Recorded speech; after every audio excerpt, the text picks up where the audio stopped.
Bienvenidos al video número 26 de Probability. A first six-sided die is numbered 1, 2, 3, 4, 5, and 6. The die is rolled once. Find the probability that the number on the top face is 2 or not 2.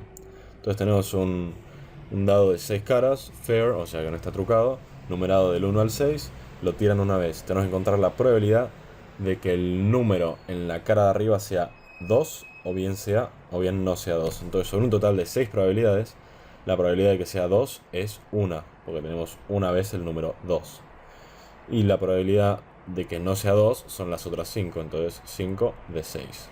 An archer hits the target with probability 7 out of 10.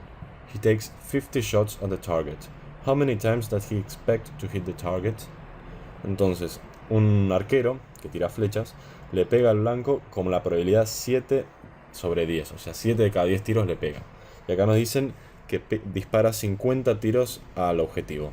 ¿Cuántas veces estima o espera pegarle al objetivo? Y bueno, es una regla de 3 simple, o una fracción. 7 de cada 10, vamos a hacerlo como regla de 3 simple. Si espera pegarle 7 de cada 10, pegando 50 tiros, la regla de 3 simple nos dice que espera pegarle al target 35 tiros. O sea, 35 de los 50 tiros. Si se fijan, es esto por 5 o esto por 5, que es lo mismo que pasar la fracción 7 décimos y transformarla a una fracción equivalente, que sería 35 50avos. Hasta el próximo video.